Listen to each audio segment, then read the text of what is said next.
ہمارے دوست ہیں شبہ ڈالنے والے، وہ کہتے ہیں ٹھیک یہ تو تم کہتے ہو کہ شیخ عبد القادر جیلانی نے شعبان کا لکھا، اکتاب کا لکھا کہ کتب ہوتے ہیں، وسیلے کا لکھا، روضہ شریف کی طرف سفر کرنے کا لکھا، اور ممبر سے برکت حاصل کرنے کے بارے میں لکھا، 20 تراویح کا لکھا، بدع حسنہ کا لکھا، ختم قرآن کا لکھا، صدق اللہ العظیم پڑھنے کا لکھا، یہ ساری باتیں دنیا میں ہیں، لیکن ایک باب دنیا میں اور ہے جو تم لوگ پڑھتے نہیں ہو۔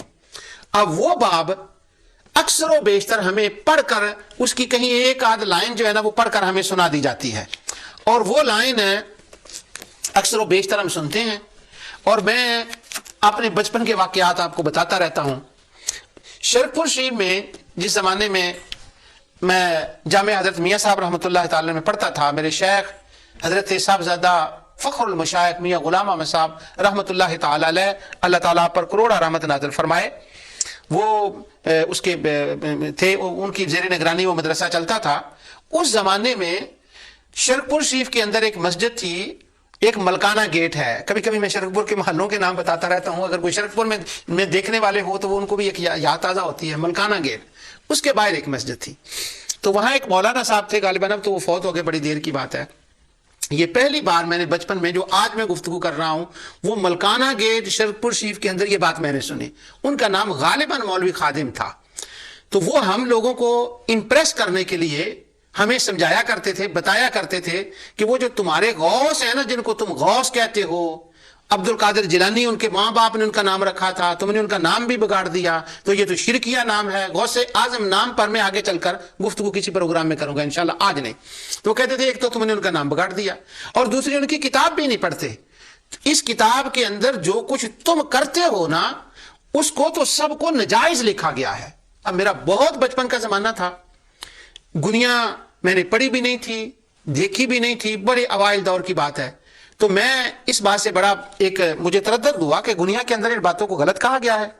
ایک تو انہوں نے کہا یہ تمہارے سارے اعمال جتنے لکھے ہیں یہ غلط کہے گئے ہیں۔ دوسری اس مولوی خادم صاحب نے یہ بات یہ کی، کہنے لگے اس کے اندر ایک خاص باب ہے، اور وہ باب بدعتیوں کے رد میں ہے۔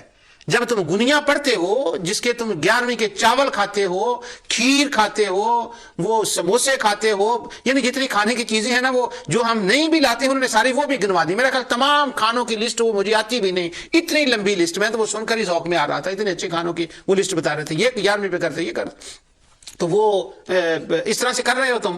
تو گنیا کے اندر تو ان باتوں کو بدعت کہا گیا ہے، اور بدعت کے بارے میں ایک پورا باب موجود ہے۔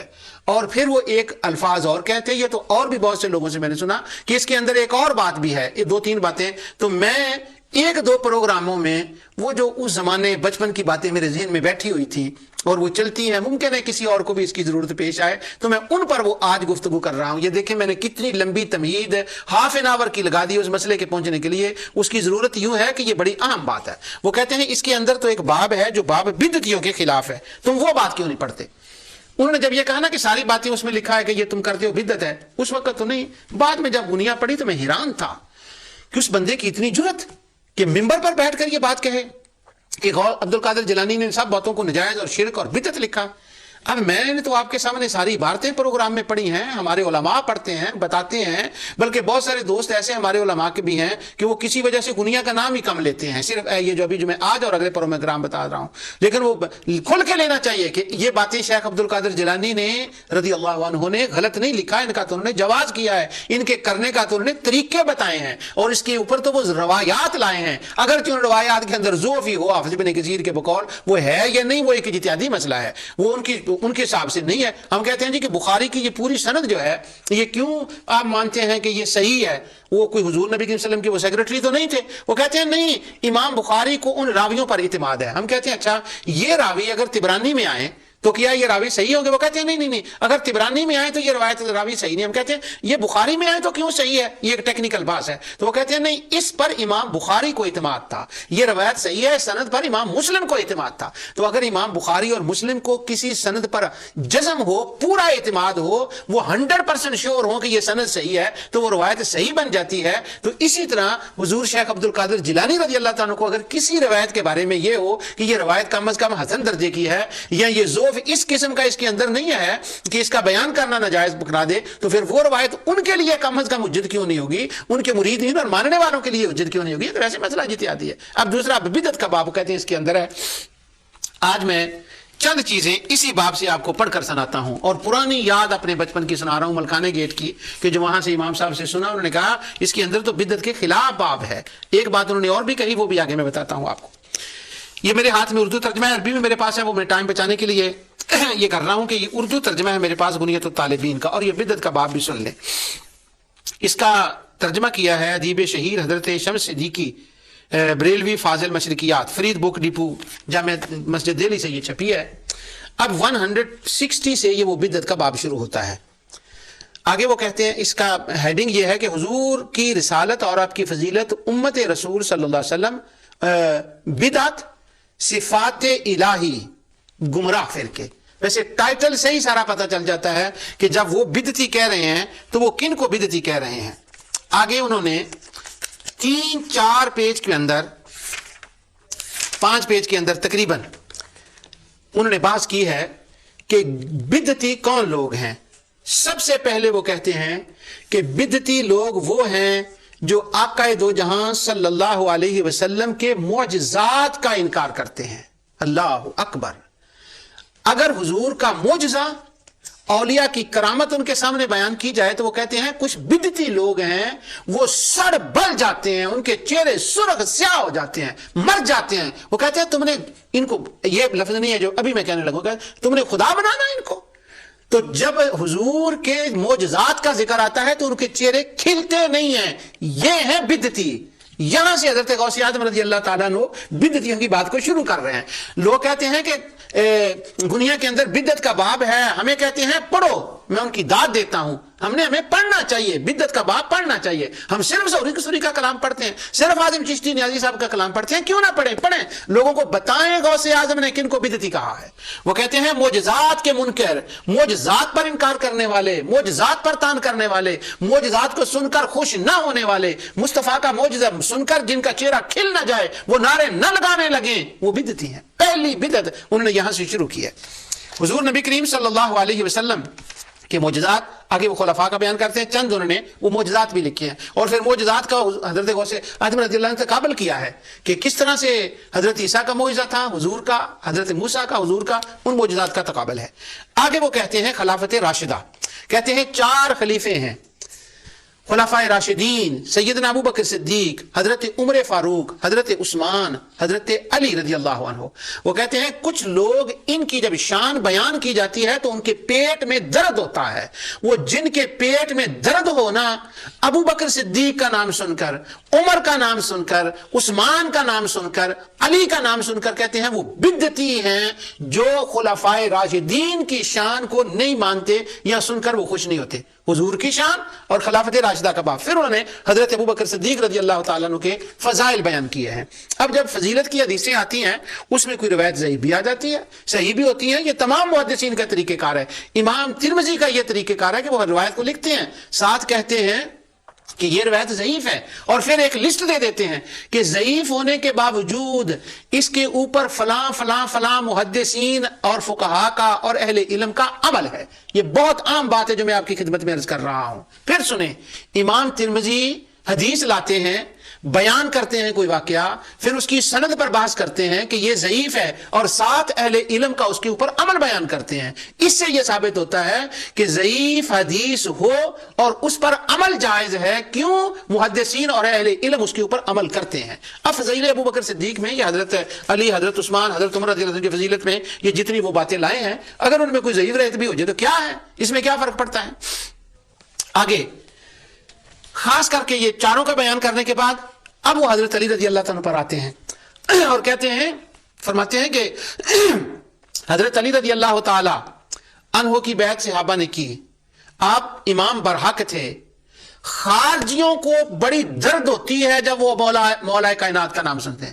یار بات صحیح ہے، دنیا کے اندر بدعت کا باب ہے، خدارا بدعت کا باب لوگوں کو پڑھ کر سنائیں۔ میں اپنی 35 سال پہلے کی یادداشت کو زندہ کر رہا ہوں، الحمدللہ میں بتاتا رہتا ہوں۔ کہتے ہیں مولوی خادم صاحب نے ملکانہ گیٹ شرک پوشی میں کہا لوگوں کو بدعت کا باب یہ کیوں نہیں بتاتے، یہ ہماری غلطی ہے، میں مانتا ہوں 35 سال گزر گئے ہیں اس بات کو جب میں نے ان سے سنا تھا، اور میں آج بھی اپنی غلطی کو مانتا ہوں کہ واقعی یہ ہم میں غلطی ہے، خدا ہماری غلطی کو دور کرے۔ ہم واقعی شیخ عبد القادر جیلانی کی کتاب دنیا سے بدعت کا باب لوگوں کو کھول کر پڑھ کر نہیں سناتے، یہ غلطی ہے ہماری، بابا مانتے ہیں، جو سچی بات ہے کیوں نہیں مانیں گے، کہ اور آپ کی سچی بات ہو وہ بھی مانیں گے۔ آگے وہ حضرت امیر معاویہ رضی اللہ تعالیٰ کی لائے ہیں، اور ان کی لائے فضیلت میں حدیث کہتے ہیں کچھ لوگ حضرت امیر معاویہ رضی اللہ تعالیٰ کے بارے میں بھی پیٹ میں درد ہوتا ہے، وہ بھی بدعتی ہیں۔ پھر امہات المومنین اہل بیت کے فضائل میں وہ لائے ہیں۔ یہ بیان کرنے کے بعد اب انہوں نے وہ احادیث لائے ہیں جن میں بدعت کا رد ہے، اور بدعت کے رد کے بارے میں وہ مشہور احادیث وہ لائے ہیں کہ جو نبی کریم صلی اللہ علیہ وسلم نے بیان فرمائی، اہل علم نے اور صحابہ تابعین نے جو بدعتیوں سے نفرت کا اظہار کیا، پھر وہ ساری روایت لائے ہیں امام احمد بن حنبل سے، کہ مثلا ایک میں کہتا ہوں کہ امام احمد بن حنبل نے فرمایا جس نے کسی اہل بدعت کو سلام کیا وہ گویا اس سے محبت رکھتا ہے، اس لیے رسول اللہ صلی اللہ علیہ وسلم کا ارشاد ہے کہ بام سلام کی کثرت کرو تاکہ محبت بڑھے۔ یہ بھی لازم ہے کہ بدعتوں کا ہم نشین نہ بنے، نہ ان کے پاس جائے، نہ ان کو عیدوں اور خوشی کے مواقع پر مبارکباد دے، نہ ان کی نماز جنازہ پڑھے، ان کا ذکر آ جائے تو ان کے لیے دعائے رحمت بھی نہ کرے، بلکہ ان سے الگ رہے اور محض اللہ کے لیے ان سے عداوت رکھے، اہل بدعت کے مذہب کے باطل ہونے کا یقین رکھے۔ میلاد والے اہل بدعت نہیں، ختم 11ویں کا دلانے والے اہل بدعت نہیں۔ یہ دیکھیں غوث پاک کن کو بدعتی کہہ رہے ہیں۔ بس مجھے اتفاق ہے اس بات سے مولانا خادم صاحب کی کہ ہم کیوں نہیں پڑھتے، کیوں نہیں بتاتے، صرف نیازی صاحب کا کلام کیوں پڑھتے ہیں؟ ہاں اس کے بھی اندر بھی ایک لطف ہے، محبت ہے، پڑھیں، اس کے بعد اس باب کو بھی تو پڑھیں۔ حضرت فضیل بن عیاض کا ایک واقعہ بیان کرتے ہیں کہ فضیل بن عیاض کہتے تھے میں نے خود سفیان بن عیینہ کو یہ کہتے سنا جو شخص کسی بدعتی کے جنازے کے ساتھ جاتا ہے وہ جب تک واپس نہیں لوٹ آتا اللہ کا غضب اس پر نازل ہوتا رہتا ہے۔ بدعتی کون ہے یہ میں آپ کو بھی بتایا ہوں۔ اچھا اب وہ اہل بدعت کا ایک حضرت ابو ایوب کا واقعہ بیان کرتے ہیں کہ اگر تم کسی سے رسول اللہ صلی اللہ علیہ وسلم کی حدیث بیان کرے اور وہ کہے کہ اس کو رہنے دو، قرآن میں جو کچھ ہے تو وہ بیان کرو، تو وہ سمجھ لو بدعتی ہے۔ یہاں سے وہ بدعت کیا نشانیاں اور بدعت کی بات کو بیان کرنے لگے ہیں۔ پھر سن لو لوگو، غوث اعظم کی کتاب سے پڑھ رہا ہوں، حضرت ایوب سجستانی نے فرمایا اگر تم کسی کے سامنے رسول اللہ صلی اللہ علیہ وسلم کی حدیث پڑھو اور وہ یہ کہے کہ اس کو رہنے دو، میں نئی حدیث کو مانتا، مجھے صرف قرآن سے بیان کرو، صرف قرآن سناؤ، صرف قرآن سناؤ، تو وہ فرماتے ہیں وہ گمراہ ہے اور وہ بدعتی ہے۔ یہاں سے تو غوث پاک بدعت کا شروع کر رہے ہیں کہ بدعتی کہتے ہیں کن کو ہیں؟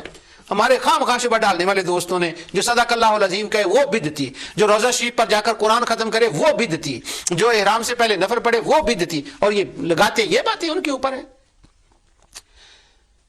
میں ازالہ شبہات میں تقسیم کرتا ہوں خوارج کی، اے خوارج، بی خوارج اور سی خوارج، اور اے خوارج جن کو میں ہمیشہ کہتا ہوں وہ یہ ہیں جن کے بارے میں حضرت ابو ایوب سجستانی نے بیان کیا ہے۔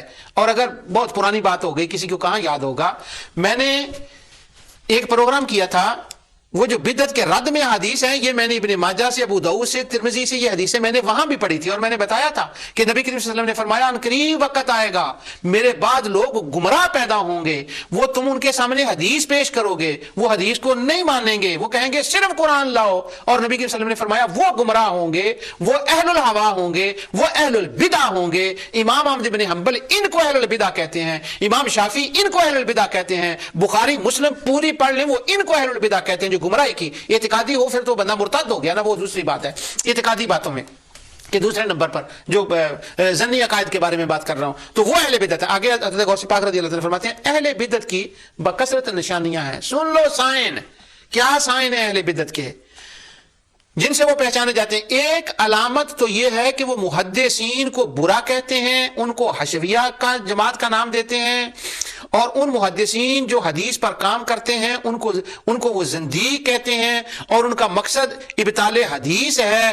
اور فرقہ قدریہ کی علامت یہ ہے کہ وہ محدثین جو اہل الاثار ہیں ان کو وہ اہل سنت سے خارج قرار دیتے ہیں، اور اہل جو محدثین حدیث پر کام کرنے والے ہیں ان کے وہ خلاف بات کرتے ہیں، اور ان کے وہ بہت خلاف ہیں، صرف قرآن کی وہ بات کرتے ہیں. اب یہ دیکھیں یہاں کہاں آ گئی بات وہ میلاد کی یا نصف شعبان کی یا نبی کریم صلی اللہ علیہ وسلم کے روضہ اقدس بھر جانے کی، اس کا تو دور دور سے یہاں نام و نشان ہی نہیں ہے. یہ تو بدعت کسی اور قسم کی بات وہ کر رہے ہیں.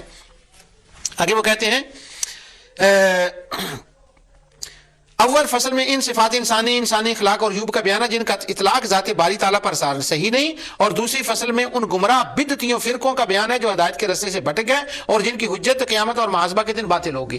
آگے وہ کہتے ہیں اب میں وہ لا رہا ہوں بدعتیوں کی ڈیٹیل، لیکن پھر سن لیں پہلا نمبر 1 بدعتی کون ہے؟ جو ایک خوارج ہیں، جو صرف قرآن کو مانتے ہیں، جو حدیث کو نہیں مانتے، محدثین کو برا بھلا کہتے ہیں. اور محدثین کے 2 نام ہیں، ایک محدثین کا نام ہے اہل حدیث، اہل الحدیث. اس کا مطلب یہ ہوتا ہے کہ وہ محدثین جو رسول اللہ صلی اللہ علیہ وسلم کی حدیثوں پر کام کرتے ہیں، سنت پر کام کرتے ہیں، ان کے مقابلے میں جو ایک خوارج ہیں. یعنی ایک کے سامنے محدثین جو تھے وہ حدیث اور سنت کی اہمیت کو اجاگر کرتے تھے، آگے سے وہ جو اہل القرآن اپنے آپ کو کہتے تھے وہ ان محدثین کو برا کہتے تھے، ان اہل حدیثوں کو برا کہتے تھے. یہ ان اہل حدیثوں کی بات نہیں ہو رہی یہاں پر کہ جن کو برطانیہ کی گورنمنٹ نے سرٹیفکیٹ دے کر بنایا ہو کہ آپ کی جماعت کا نام یہ، وہ نہیں، یہ ان اہل محدثین کی بات ہو رہی ہے. اور حضرت غوث پاک رضی اللہ تعالیٰ نے ان محدثین کے بارے میں، کیونکہ وہ کمپیئر کر رہے ہیں اہل القرآن کا اور اہل الحدیث کا، اہل الاثار کا.